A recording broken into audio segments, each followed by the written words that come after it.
ऐसा क्यों?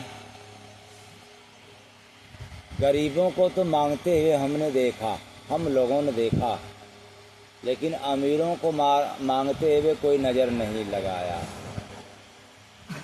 जरा अपने अनुभव की नज़र से देखो, अमीर भी मांगता है, गरीब भी मांगता है। बस फर्क क्या है दोनों के मांगने में? गरीब अमीर व्यक्ति से मांगता है और अमीर भगवान से मांगता है। वह भी मंदिर में जाकर के हाथ जोड़ता है कि मैं भी माला माल हो जाऊं।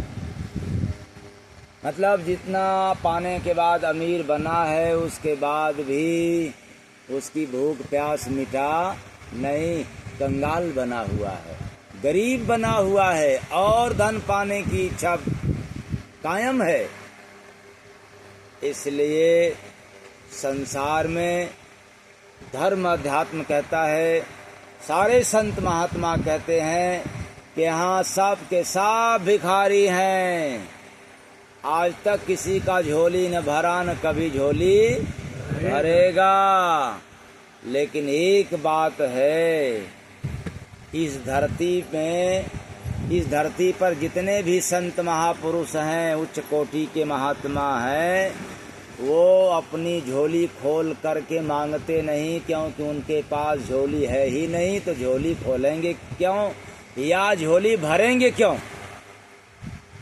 झोली भरने का मतलब उनका जो बैंक बैलेंस है, जो खाता है, जो नात रिश्तेदार हैं, परिवार हैं, उनके लिए लोग करते हैं, उनकी झोली कभी भरती नहीं है।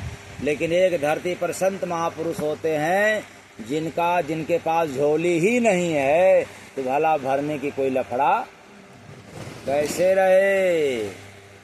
तो देखा दुनिया रहे भिखारी, गुरु दाता है धनवान, गुरु दाता है धनवान। देखा दुनिया रहे भिखारी, गुरु दाता है भगवान, गुरु दाता है भगवान। मतलब कितना भी धन हो जाए तो भी लोग भिखारी बने रहते हैं और मांगते हैं। संत क्यों नहीं मांगता?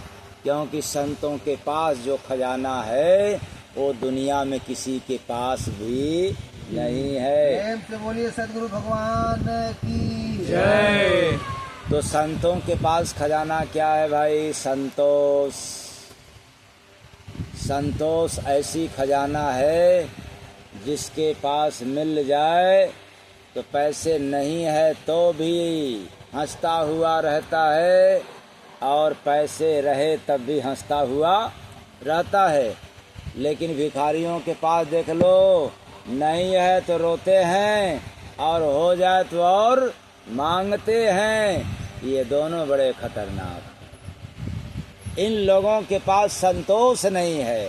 तो संतोष, शांति, परोपकार, आनंद रूपी जो खजाना है वो संतों के पास, और परमात्मा की तो एक और खजाना है जिस खजाना को पाने के लिए जीवन भर की कमाई लुटा दें तो भी उसके सामने तुच्छ है। वह कौन खजाना है भाई? राम रतन धन। कौन? राम रतन धन संतों के पास होता है और वो लुटाते हैं।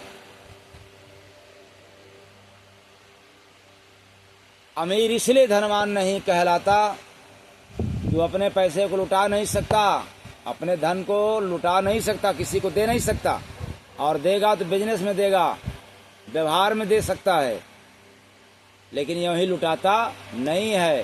पर संतों के पास जो राम रतन है, वो जो खजाना है, वो तो खूब लुटाते हैं। अगर लुटाते नहीं तो मीरा लूट करके क्यों गाती कि पायो जी मैंने राम रतन धन पायो, पायो जी मैंने राम रतन धन पायो। मीरा क्या कर रही है कि पायो जी मैंने राम रतन धन। अब जरा विचार करो, मीरा तो राजघराने की रहने वाली, लेकिन कभी नहीं गाई कि पायो जी मैंने राजघराने को पाई, पायो जी मैंने हीरा मोती पाई। लेकिन मीरा सब कुछ त्याग दी, छोड़ दी, तो गाने लगी पायो जी मैंने राम रतन धन पायो, पायो जी मैंने राम रतन धन पायो। पहली बात कि मीरा कभी भी धन संपत्ति के विषय में नहीं बतलाई, और दूसरी बात कहती है कि हमने पाया, राम रतन धन पाया। तीसरी बात इसमें छिपा हुआ है, वो क्या, मीरा ये नहीं कहती है कि हमने कृष्ण रतन धन पाया। क्यों राम रतन धन कहती है? क्योंकि मीरा कृष्ण दीवानी थी। मीरा को कहना चाहिए था कि पायो जी मैंने कृष्ण रतन धन पाया, लेकिन राम रतन, क्योंकि कृष्ण का नाम जो जपा करती थी वो निगुरा होकर के जपती थी, किसी संत महापुरुष के शरण में जाकर के नहीं लेती थी, इसलिए वो खजाना नहीं हुआ। लेकिन वही भगवान का नाम जब संत रविदास जी से काशी में जाकर के दीक्षा लेती है और राम नाम पाती है, तब झूम करके गाना चालू कर देती है कि पायो जी मैंने राम रतन धन पायो, पायो जी मैंने राम रतन धन पायो। वरना कृष्ण रतन धन पायो गाती मीरा, लेकिन कभी नहीं गाई राम रतन धन पायो। अब पाई किससे? गुरु